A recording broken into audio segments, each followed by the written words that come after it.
Most people pick an AI image tool by searching Best AI Image Generator and clicking the first result. Then they wonder why the output never quite matches what they had in mind.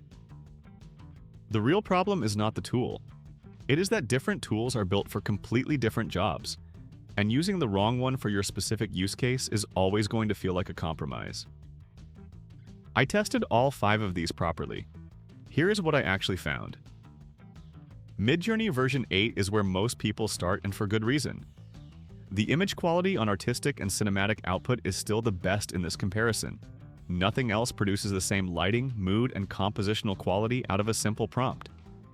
V8 launched with a completely rewritten engine, 5 times faster than V6, native 2K output.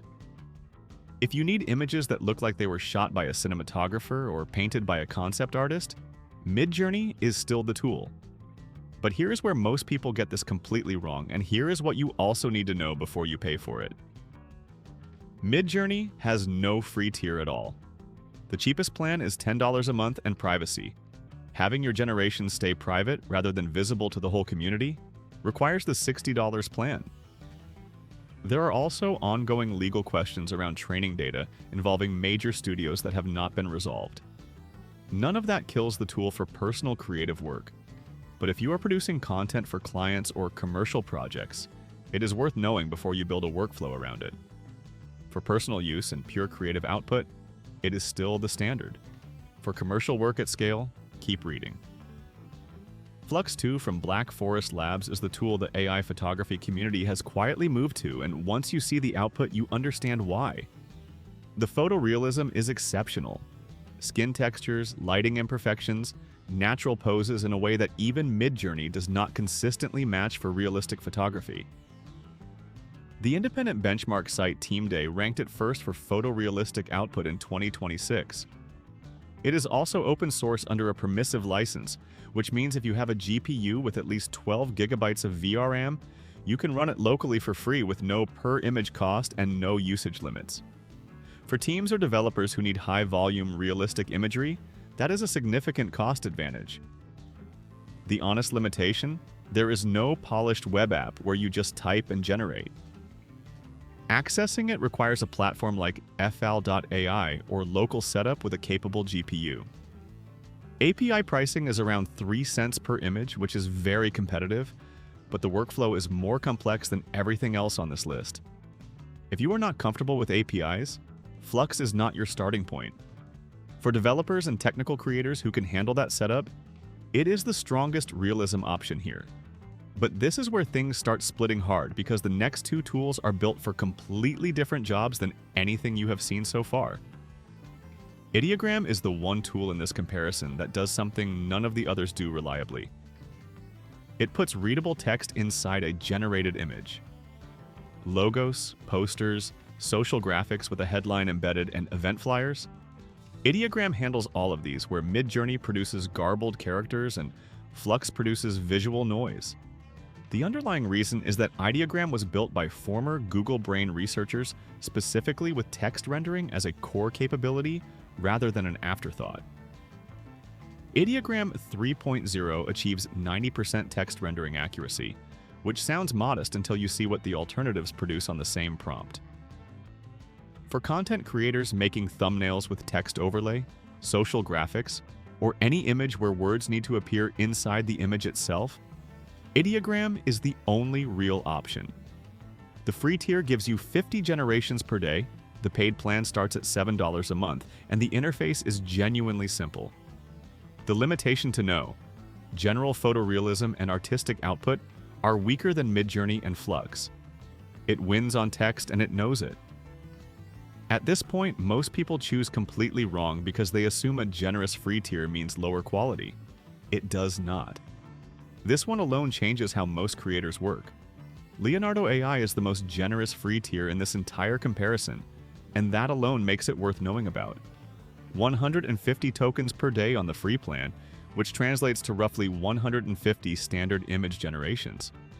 That is enough to build a real creative workflow without spending anything. Beyond the volume, Leonardo has something the other tools do not: purpose-built fine-tuned models for game assets and character design. If you are producing concept art, consistent character sets, or game-ready visual assets, Leonardo's specialized models produce results that general-purpose tools simply do not match. The Canvas editor also lets you do post-generation editing directly inside the platform, which reduces the number of tools you need in your workflow. The catch on the free plan is that all generations are public by default. If your work needs to stay private, you need a paid plan starting at $10 a month. Grok Imagine is the most underrated tool on this list and the most misunderstood. It is not a standalone image generator. It is built directly into the Grok AI assistant, which means you access it the same way you would have a conversation with Grok. Type a prompt, get an image. No separate app, no separate account. The free tier gives you 10 image generations every 2 hours, and that is a rotating allowance, not a one-time credit bank, which makes it genuinely usable for regular work without paying. The output quality is solid across a wide range of prompts. An independent test from Expertise rated it as producing cohesive, well-structured images with accurate prompt interpretation. The interface is intentionally simple. XAI relies on natural language instead of sliders and parameters, which makes it the fastest tool on this list to start using from zero. The limitation worth knowing: you cannot switch between different image models. Whatever Grok Imagine produces, that is what you get. There is no model selection, no style tuning, no fine-tuning option. For creators who need precise control over output style or consistency across a series of images, that constraint becomes frustrating quickly. There have also been documented content moderation issues, including cases where the tool produced problematic imagery that other platforms would have blocked. It is worth knowing before you use it for professional work.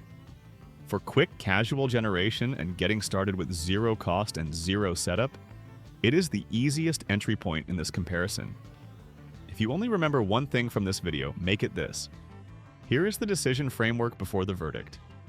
If you need the best artistic and cinematic output, and you are doing personal creative work, go with Midjourney. If you need the most realistic photography output and you are comfortable with an API workflow, Flux is right for you. If you need readable text inside your images, Ideogram wins hands down. If you need a generous free tier with game and character asset capability, Leonardo is your best bet. If you want the fastest, simplest start with no cost and no setup, Grok Imagine will take care of you. Most creators do not need all 5. Pick the one that matches your most common use case, learn it properly, and add a second one only when you find the gap. For most people starting out, Leonardo's free tier and Ideogram's free tier together cover 90% of what you will actually need. If this kind of breakdown saves you time on tools you would have had to test yourself, please subscribe. That is exactly what this channel does every week. See you in the next one.